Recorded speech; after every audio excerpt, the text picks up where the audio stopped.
How's it going, everyone? It's David here, and I'm here to build yet another Coaster Dynamix Nanocoaster. And today, I'm going to be building this Magnum XL-200 from Cedar Point. This is actually one of the older nano coasters, one of the original ones when parks started to sell these. And I'm only now just buying this because I only got into these nano coasters pretty recently.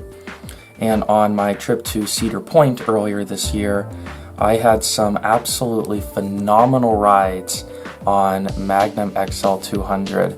And it's now one of my all-time favorite steel coasters. And because of that, I have to get the nano coaster. So here is the back of the box. It is pretty self-explanatory.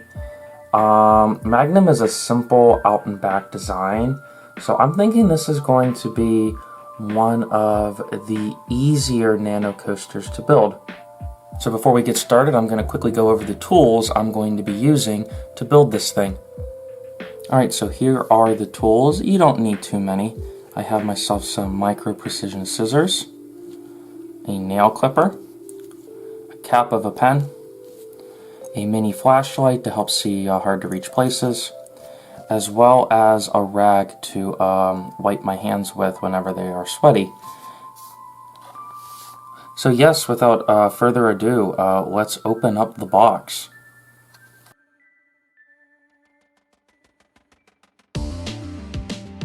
Okay, so this is pretty basic. We have here are the pieces on the metal sheet. Only one metal sheet for this one, and this is one that you do have to cut out. I remember from a while ago when these first came out, the pieces were already pre-cut, but recently a lot of them you have to cut them out yourself. So it takes a little bit more time, but it's just something you have to work with. And then here is the base. This is the protective coating on it. As expected, this is a pretty long and narrow design, as Magnum is. Right over here are the instructions, the order that you have to put the pieces in.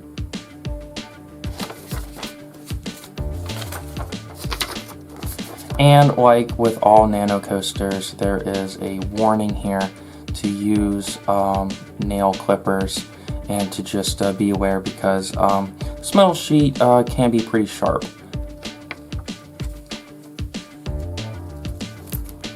So with that out of the way, let's get started. I am going to first remove the protective coating from the base.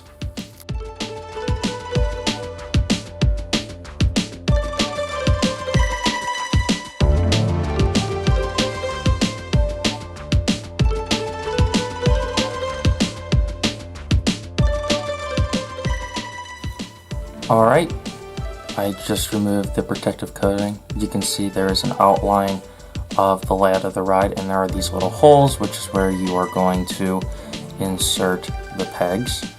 I see a lot of people also removing the protective coating on the underside. I like to keep it as is because I don't lift it up from my display case. And but it's completely up to you. I'm going to leave it on, but it is important to take this top one off.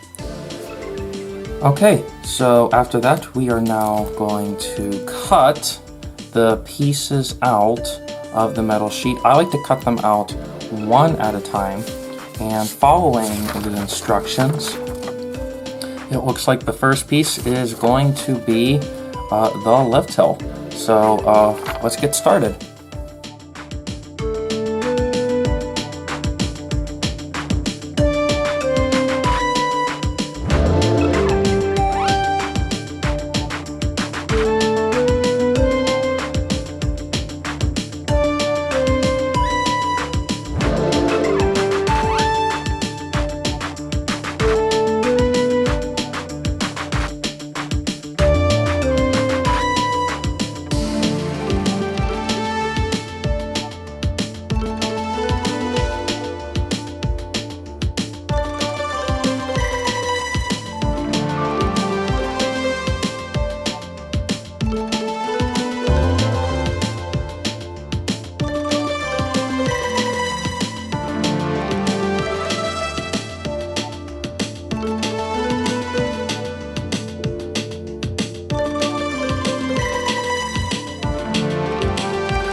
Alright, just put in the first piece for the Magnum XL-200 Nanocoaster. One thing to note with something like this is that this ride has like a lattice work structure, and if you want to pull the tabs off with the nail clippers, you have to be extra careful because these are very thin and are more prone to bend. This first piece was pretty self-explanatory, although this first bend coming out of the station into the lift hill is a very tight bend, and I had to adjust it a couple times to make sure that the tabs fit in just right. So it is pretty much rinse and repeat for all the other pieces, and I will check back in with you guys later.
Alright, so I am halfway done with the Magnum Nanocoaster. Again, it's been pretty straightforward, although I will say that the pretzel turn at the far end was definitely the hardest part. This was all one piece, and you had to bend it just right so that it could fit into the pegs, and there was some trial and error there. I recommend, in fact, Coaster Dynamix recommends that you pre-bend before actually placing it in. I kind of had it like hovering over the line so that I could get a good general outline, but even then I had to go back and fix some things. But I think that turnaround came out pretty nice. So the rest of the ride is just a bunch of bunny hills back to the station. So it should be pretty straightforward. So let's continue building.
And just like that, the Magnum XL-200 Nanocoaster is now complete.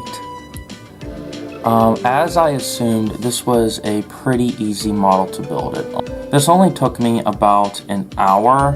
I probably could have got it done sooner if I wasn't filming this video. Definitely the hardest part was that pretzel turn, and you do have to be careful with this brake run here because there's a lot of curves and the pieces are really small, so I had to be extra careful, take a little extra time for that. But the rest of this was really straightforward. This is a very simple design, but I do really like it. You have like your two big hills, and then the rest is pretty small. Really like it. If anything that this is missing in the model is that it is missing the 3 tunnels that are on this ride. It's just a normal red track.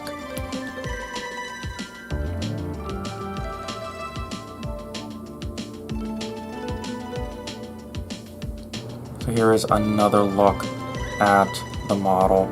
Like all nano coasters, this is not functional. It is just for show, but it's very stylish, and I really like how this turned out.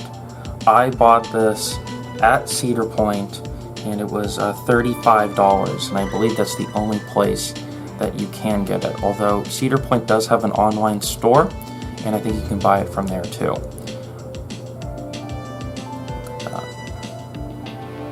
Yep, I really like this.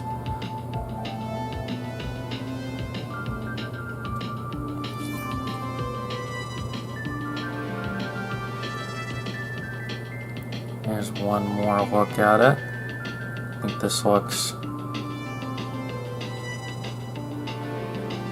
very nice. Again, it's very long, but the layout is very accurate to how it is in real life. The red and the white contrast very well. It has a nice shine to it actually, which I can't say for some other darker nano coasters. And yep, definitely enjoy building it, and we'll definitely enjoy presenting it as well. So anyways guys, if you enjoyed this video, make sure you like it and subscribe for more content. I have built several other nano coasters already, and I have a couple more already lined up to build in the future. And with that being said, thank you all for riding, and I'll see you next time.